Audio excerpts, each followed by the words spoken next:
So it appears that Nancy Pelosi has attempted to delink the reconciliation $3 trillion infrastructure bill from the $1 trillion infrastructure bill. Now, this is very bad because, of course, progressive Democrats and some Democrats in general have been steadfast in saying that it's either the both or none. So it's either all or bust.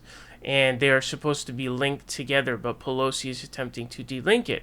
Now, there's a lot of chaos going on in the government, of course. We have midterms coming up in not too long, and the Biden administration doesn't really have anything that it could tout to voters, and this would be a really good opportunity.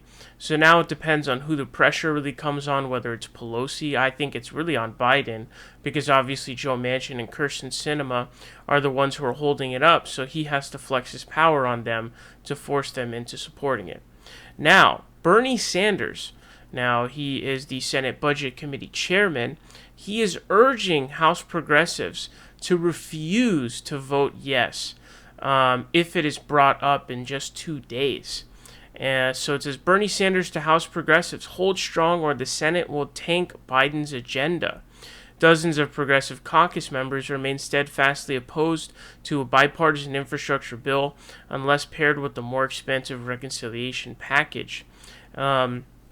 House progressives gathered privately on Tuesday afternoon and recommitted to blocking any effort to split the bipartisan infrastructure bill away from the broader reconciliation package, which includes the bulk of President Joe Biden's Build Back Better agenda. The pledge comes after House Speaker Nancy Pelosi threatened Monday to delink the two, risking key elements of the Biden agenda.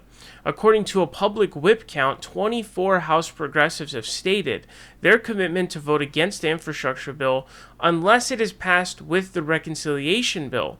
During the meeting, at least 10 members of Congress not on the list also spoke in support of the strategy, pledging to vote no on Thursday if the bipartisan bill comes to the floor, two sources on the call said.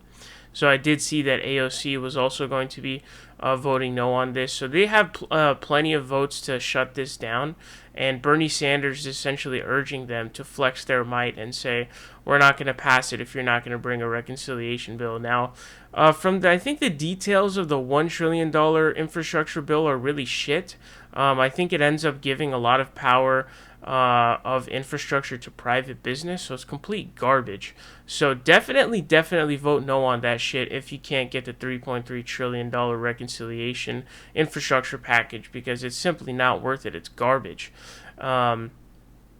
It says, in response to questions from the American Prospect, The Intercept, and Daily Poster, a handful of other Congressional Progressive Caucus members, including Representative Grijalva, Sheila Jackson, pronounced themselves on the fence leading up to the Thursday infrastructure vote. In the meeting, Rep. Ilhan Omar, the whip for the CPC, told members that she had just been on the phone with Senator Bernie Sanders, who warned that if progressives let the bipartisan bill go through, the Senate is unlikely to pass the reconciliation package.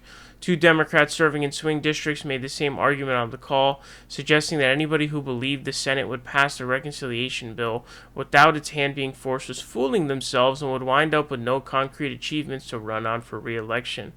I also had seen a news report about how, I don't know if it was West Virginia or somewhere like that the 3.3 trillion infrastructure bill is really popular. So at this point, the Biden administration, what you have to do as a strategy if you're the Congressional Progressive Caucus, simply what you need to do is you need to simply stand firm and say no. You say, no, I will not be voting in favor of the bipartisan bill unless it is simultaneously passed with the reconciliation bill. That's the only way. Now, you have to pressure Biden because Congress, obviously midterms are coming up. You need something to tout to voters. You were able to get 50 senators because of the promise of $2,000. You need to actually run on things. And so if you run on, hey, look at this infrastructure bill we passed, it's going to improve our roads and bridges and going to employ people, thousands of people, all that stuff, that's something that you can run on. And so you can pressure Biden by essentially putting him in a position where if you don't get this, Joe Biden is fucked. So that should be the strategy that you uphold. That's what Bernie Sanders is saying. And credit to the progressives in the House. They have really stood strong on this one.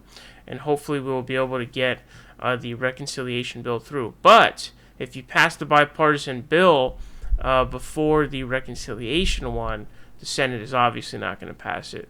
So it's on Joe Biden's shoulders to pressure Joe Manchin and Kyrsten Sinema to vote yes. It's on him.